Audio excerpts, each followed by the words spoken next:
tell you what, that's my cue to hit that good old thing and say we are live from Fastport Studios at good old NOLA, baby. Jimmy, Dave, take it away. Nashville to NOLA gets closer by the minute, of course. Lindsay Lawler is en route. Lewie Pugh is busy in the halls of Washington, D.C. He's going to drop in just a little bit here. If he doesn't make it, we understand, man. He is moving and shaking.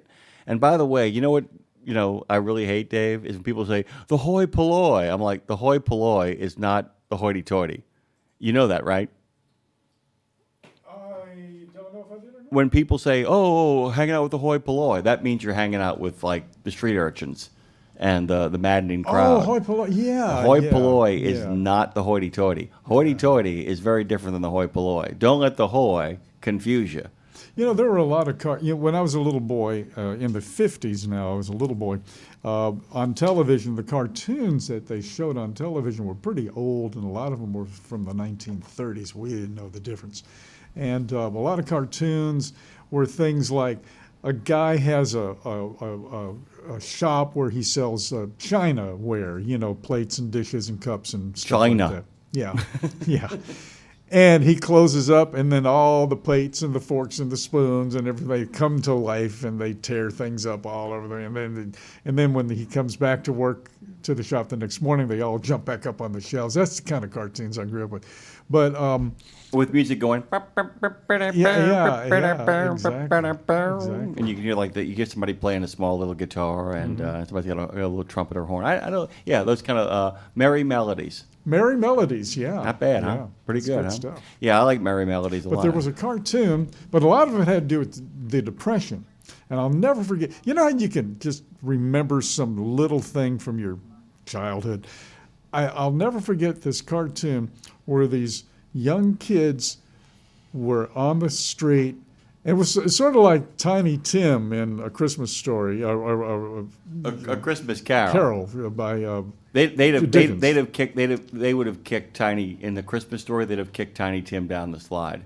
Yeah. You'll shoot your eye out. Ho ho ho. Wow. The crutch follows. Go ahead. I'm sorry. And this big fat guy, he ordered up this plate of food, and they're standing outside of a restaurant, looking in the window. This guy orders up this gigantic, just platter of food. It's just unreal. I had a whole turkey on it. And this big fat guy, he takes his knife and fork and he cuts an olive in half. Nice. Puts it in his mouth and eats it, wipes his mouth and throws his napkin down, and he was done. And these kids are watching him outside. That's the kind of cartoons I used to watch. I have a little blast from the past. One of the ones I'm obsessed about. I told you about Dangerous Dan McBluto. By the way, is not Popeyes. Is not Popeye's rival. It's not Bluto. Dangerous Dan McBluto is a warm-up for, get ready, Droopy. Oh, Droopy. So, but Dangerous Dan, weird. Dangerous Dan McBluto though it's a crazy thing. He's the owner of a fur farm. Oh, it's that actually there are two Dan McBlutos. One is Popeye's Dan McBluto. It's crazy because he comes in and everybody's like terrified of Dangerous Dan McBluto, and this guy comes into the Klondike and he wants to challenge Dan McBluto, and then the whole bar's like, it's Dangerous Dan McBluto, and this little tiny guy walks in, hello everybody, I'm Dan McBluto, and of course it's just silly and stupid until the guy makes him angry. And then, of course, he utterly turns it into Destry Rides again. Yeah. Just cleans the bar with the dude. Everybody's like, Dangerous Dan, man. Dangerous Dan. Welcome back. Bluto is too good a name to use just once. Yeah. Bluto. Man, that's Bluto. Like the best name. Remember they changed it to Brutus, too? No, I don't remember Yeah, that. the later cartoons changed it to Did they? Brutus, and the reason they do it is so many kids were just saying Brutus. They just said, you know what, let's the heck with it. Let's just go with Brutus. Isn't that something? Bluto. Wow. Bluto, yeah. Wow. It's like just crazy. Really fun show today. Let's kind of go through some stuff here really quickly. We talked to our good friend Tyson Fisher, the associate editor over at Landline, by the way, and I want to remind people he's got a great story that you guys should check out. It's important you read it because it's about, the story is a micro story that actually opens up into a bigger picture. Do you understand what I'm saying when I say that, Dave?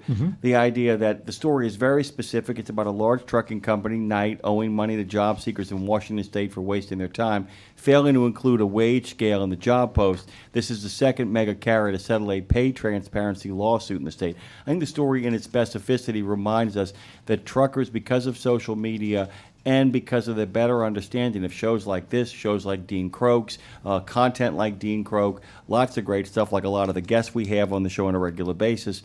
Because of that content, truckers know their rights better, have an understanding of that. They work with lawyers to get for more transparency. I think transparency for truckers is going to be one of the great issues moving forward over the next decade or so. Ooh, boy, I'll tell you what, that's going to be something. We didn't have time earlier, but I'm going to go ahead and run through the list of states that actually have transparency laws in effect in terms of wages and advertising wages.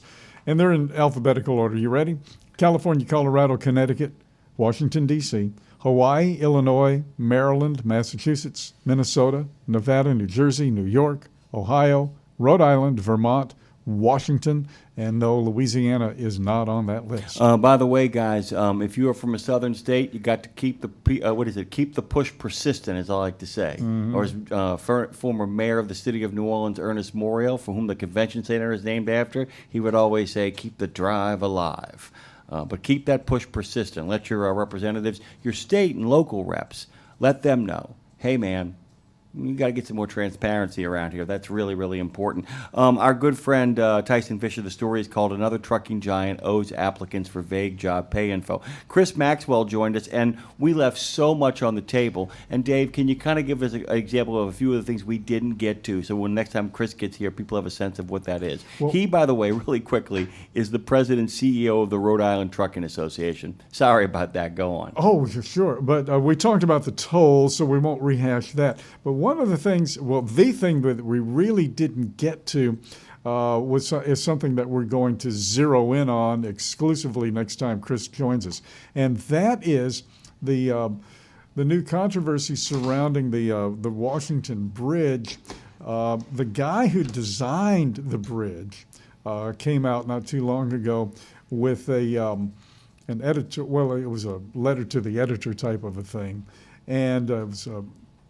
He basically has criticized Rhode Island DOT because they told a lot of mistruths about what was really going on with that bridge and what was wrong with the bridge and why it didn't need to be torn down and on and on and on and on. We're going to check our next two Nemo Nations. We fill up pretty fast, but if we have any space available, we need to tell Claire Marie to make sure that the sooner the better we get Chris back to kind of unpack that. That's important. Yeah. That's an important thing to dig into, especially since it's Rhode Island, and our friend Mike Gaffin pointed that out as well. Before we get to the rest of what the show was today, and you can check all of the stuff that you missed over on YouTube, we will post each individual interview separately so you can consume it in small bites. That's what we do over here. Thank you guys for taking the ride. We got a phone call, by the way. Excited about this call, by the way. It's Mike calling from Alberta. He's got a few things for you and I, but he's also got some Canada calling comments as well. Fantastic. Hey, Mike, welcome aboard. Hey, good to talk to you again, Jimmy. How are you, sir? I am fine, man. Welcome back. It's good to actually hear your voice. Is this the first time you've been on Road Gang? I know we've talked before, but this is your first Road Gang appearance? Yeah, it is, and I got to tell you, I love this format. I love this show.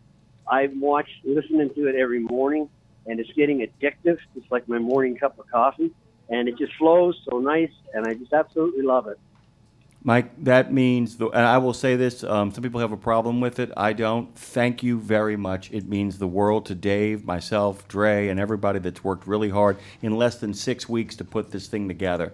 And we're really proud of our contributors, and we are thrilled to have people like you along for the ride. So welcome aboard.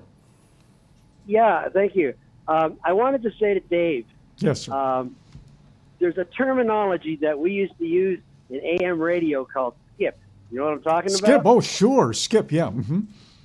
That's how I first heard you. When I first started trucking in '86, and it started going across the prairies from Alberta to Manitoba and into Ontario, and then they started going down in the U.S., into Denver and so on. This is where I first started hearing you. I started hearing you and Charlie Douglas on Skip late at night, going up through the Great Lakes and so on. And I thought back then, this is the coolest thing in the world. There's trucking shows down here, and I love this. And that's where I first discovered Dave Nemo. And I mean, you've been out there for so many years doing so much good work and keeping guys like me company through the night, and I love it, and I thank you very much for it. Whoa, that means so much. I'm going to stop you right there because that means so much to me personally. But I do want to do a shameless plug here. We talked about it early on this morning. It's not a reproduction, it's not a recreation, but it's a retrospective on the Road Gang itself and the way the Road Gang sounded. I started a new series last Monday called Nemo's Night Beat.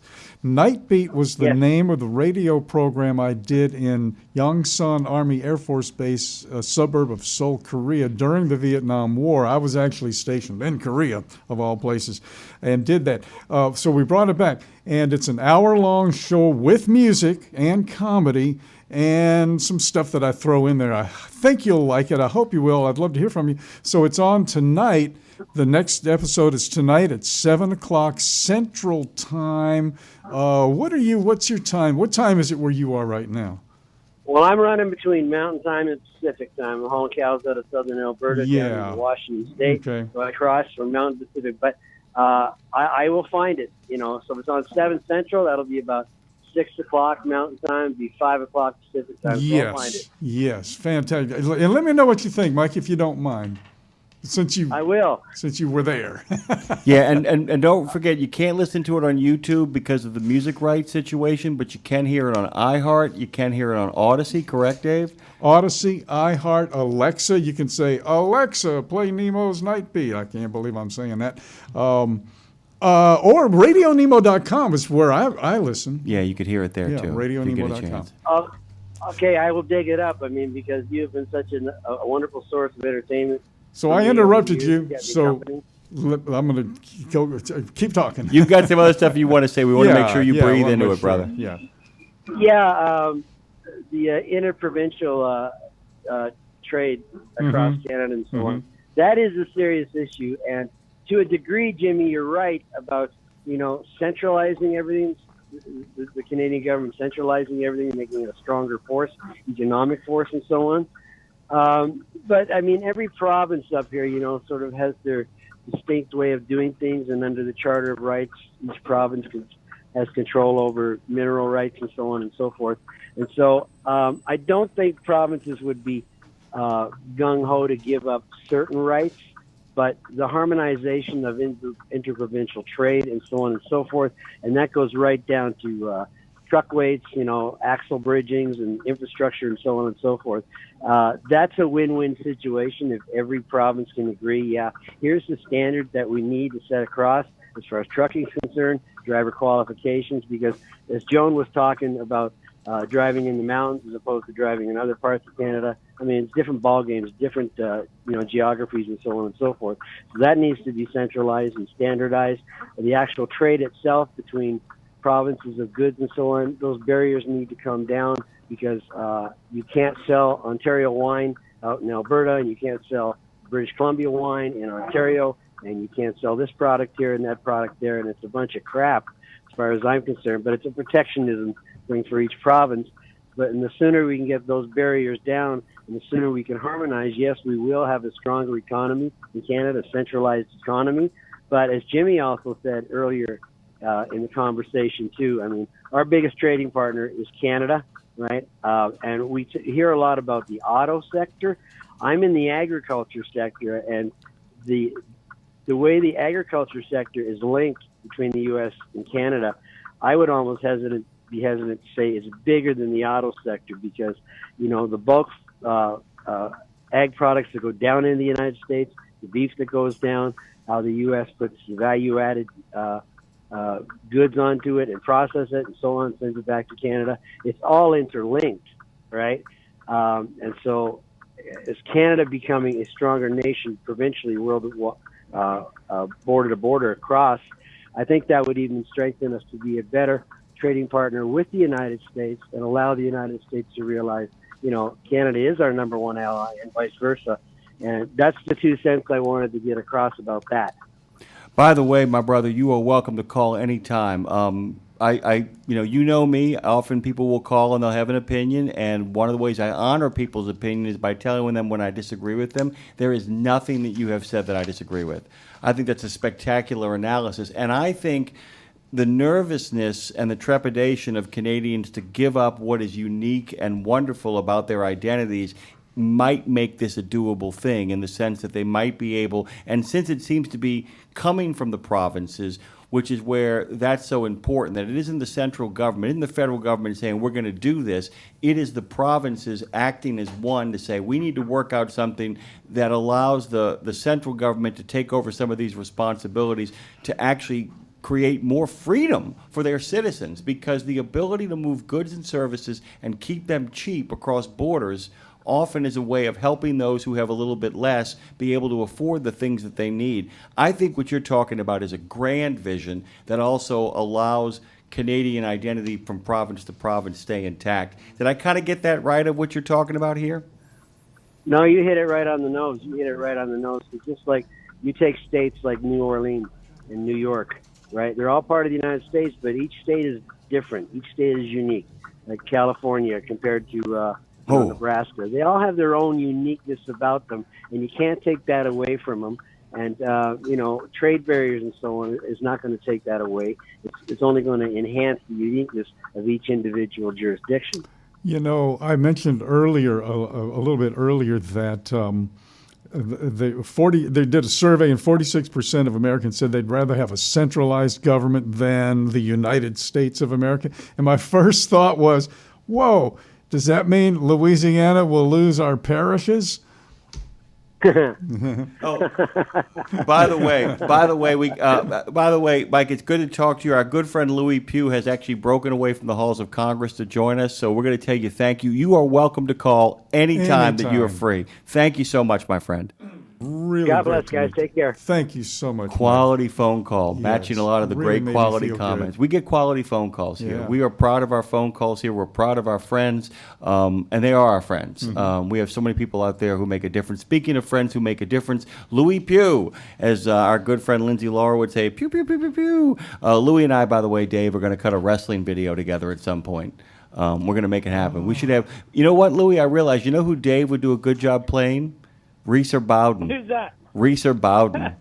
He'd be a great Reeser Bowden. Reeser Bowden. Just to have Dave Nemo say, we're going to open up both sides of the downtown municipal auditorium for this one. Hey, Lewie, how you doing, man? What are you doing? I'm good. I'm doing great. Yourself? We're having a great show this morning, and we were only sad because we thought you couldn't make it, but we know you're busy as all hell, and the fact that you are here, we are going to celebrate the fact that, not that you're late for the party, but that you made it at all. It's good to have you, man. How's D.C. treating you? Oh, good so far. It's not too crazy hot yet, and just been doing some meetings and stuff. So, yeah, I apologize that we're late on here, but we made it. We got held up a little bit. Things went a little longer than we thought. That's the story of Washington, though. It's like once you realize why people are running late, because they're doing the job. I mean, that's the thing, is you've got to make sure that you It's twist a wonderful reason to be late. Yeah, twist every arm. And by the way, let me ask you. So as you get ready for your, to be the man with the plan. Talk about what it's like to have to set up for this. I mean, I know you practice what you're going to say, but how do you kind of lay the groundwork for what you're going to say to these folks? I mean, we have meetings here at OOIDA, internally deciding what issues we want to press and push, and kind of how, and then we it's kind of a group thing. We write my opening comments, we get that wrote, and we pass it around through quite a few people and look at it and tweak it and everything to come out with what we feel is a good final product. And so I practice and work on that, and then I also have a whole bunch. We meet with staff in DC prior to, just so they kind of give them who we are, what our issues are, what our concerns are. Try to help get some questions planted to be asked to get on public record, and then also I just study some stuff that they give me that we have to bone up on what the committee has oversight on. I wanted to give a follow-up, and then Dave's got a question for you because he's itching to get in the conversation. So there's a lot of stuff that you got to kind of have to cover. What are you seeing as a place of least resistance to get the stuff that's on that agenda, that 9-item list done, and where do you see the place where there's still a little bit of lifting to be done? Well, I mean, of course, the 9-item list came from FMCSA, and that's their thing. I mean, I think what we're going to really try to put home here is the fact that FMCSA is finally doing the right thing and listening to what truckers are telling them to help them with safety. That's where this 9 list came from, is from, our members, OOIDA, stuff we've been asking for years. And they're finally listening to real truck drivers. I think they figured out those are the people, because all these other things they've been doing for safety hasn't worked. So maybe it's time to start listening to people who do the job. So that's what they're doing, and my hat's off to them. We're going to point that out.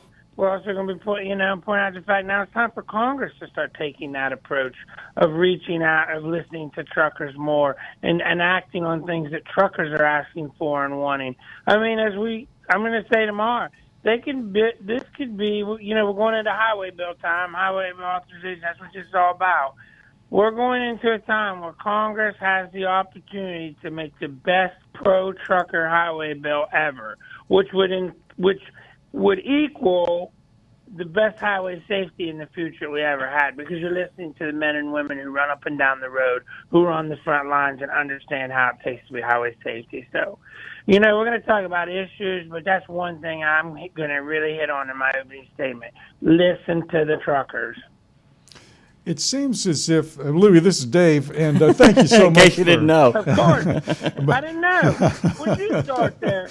Oh, I just been hanging around here. I saw a sign on the door, and I just walked in. Well, we signed him to a 6-month contract. It's a cautionary, probationary kind of process, but maybe he'll cut it here. We'll see. Yeah, we'll see if this guy can learn what he's doing. Okay, so we have trucks and we have truck drivers, and we're there. But we also have people who have been affected by trucks and truck drivers and the safety groups, or I kind of say the so-called safety groups, because they have agendas and they have their own impetus. Your kid gets killed in an accident, and it's by a truck driver that was on drugs, okay? And you start a group. Man, God bless you and more power to you. That's fantastic. But in this case, it seems to me like the general gist of what people think about truck drivers, and we've already forgotten. Look, remember 9/11 when the flags came up? How long did they last, right? They were gone in 3 weeks or something. All right, so the whole thing about COVID, truckers, that lasted for 30 minutes, right? It's gone. Yep. So now the trucks are the big bad people who are crazy. They're going too fast. They're in these huge things, and we have no control over them. That's the perception. And so you have people who will feed on that perception in Washington. So who is on your coattails following you around those halls with the opposing viewpoint? Yeah, who's fighting this? I mean, the Yeah. thing is, it seems like there's a real momentum here. We've always talked about the 5-yard line, Louie, and for the first time, I really feel like it's first and goal from the inch. And you know what I'm talking about there. What is the last line of defense to stop us from kind of plunging through and actually spiking the football? I know you never count your chickens before they hatch or count your milk before it spills. So I got that cow reference in there for you, Louie. Yeah. But tell us, I mean, where is there any pushback coming with this marvelous agenda for trucking? Yeah, I mean, we've always got pushback, of course, and unfortunately. I mean, we're still going to have the same folks. And it's, the thing with OOIDA is and I mean, it's just politics in general. It's not just OOIDA, it's everybody. On some of these issues, we're going to be aligned with the safety advocates and ATA or Teamsters or whoever. And some of these other things, we're going to be enemies on them. So, it's always the same cast of characters, I guess, whether it's the American Trucking Association on certain things or the safety advocates on certain things or Teamsters or whatever. And again, it just depends on the issue of who or what we're fighting against or and unfortunately. And, what's great is when we can all agree on something, because that's always usually a win and a home run. But, unfortunately, sometimes everybody represents different people for different reasons. I like to think we represent the real men and women driving the truck. We represent the real men and women who own the trucks. the small people, the people out there who are working hard and don't have a voice. And I shouldn't say I like to think that. I know that's who we represent. That's where I came from. That's what I was, and that's what I take to Washington. I'm not the smartest guy on the hill by any means or anything. I got a vocational school education, but I can. But I go up to Capitol Hill, that's why America is the greatest country in the world. Some kid with vocational school has the opportunity to go to Capitol Hill and talk about his industry, the industry that he loves, the industry that made him successful and he was successful in, and explain why these things are good or why these things are bad. And then it's up to lawmakers, to make their own decisions from that. But I like to feel where we really make a difference is the lawmakers know that I'm just a kid with a vocational school education, and I'm not trying to tell them a bunch of fluff. I'm telling them the truth and how it is, and that's what I do. I give my real opinion and my real thing. I'm not paid by it, to be up there telling people stuff that I don't know about or never did. Mm-hmm. I'm going to tell you something else, Louis. The biggest reason I'm excited for this, and this is me editorializing a little bit, is for forever and a day, everybody else has got a chance to prove how their policies might work because they've gotten a chance to show what they can do. If, in fact, this stuff goes through, Dave, if, in fact, a lot of this happens, you will finally be able to say, hey, We've tried it your way. We've done a million permutations of this hour of service and this parking policy and this speed limiter idea and that thing. Let's try it our way. And you guys are going to get a chance to show them and prove to them that this might be the safest route forward, not just for truckers, but everybody on the road, right? Yeah, and that's the whole problem, because these days, when it comes to our way, they've never really done it our way. So we don't have any research, because that's what they always trip over. Well, where's the data? Where's the study? Where's the research? Well, you can't have data or research if you've never tried it. Exactly. Yeah. Exactly. Yeah. Exactly. It's like, I tell you what, let us get a little data going, and then you can prove us wrong, right? Exactly. But we do have data showing that what we're doing now doesn't work. There's plenty of data showing what we are doing now and what we've been doing. So let's do the same thing over and over again, and we'll get that different result. What is it? What's the great line? You've led. The only two options left for you guys is to follow or get out of the way, and that's just kind of where you guys are at, right? Right, 100%. Tomorrow is the day for the hearing? Yes, sir. Tomorrow morning at 10 o'clock Eastern time. Yeah. And if you happen to get on a plane, Louis, after that and come down to New Orleans and get a little gumbo, nobody will be angry at you. I'm just saying. Yeah. I'd love to, but I got other meetings afterwards. Hey, you're in D.C. You know how meetings on Wednesday too. You know how that city is laid out and how weird Washington is. Justin Wilson used to say that the man who laid out Washington D.C. laid out New Orleans. He was on the same drunk when he laid them both out. Good point. Louis, we love you. Thank you for making the time for us this morning. The Vice President of OOIDA has joined us. Of OOIDA is lean and mean and on the scene, and he's going to give him a bit of that Buckeye tomorrow. Thank you, Louis. Hey, that's right, and thank you. And thanks to all the truckers out there. Be safe, and we sure appreciate what you all do.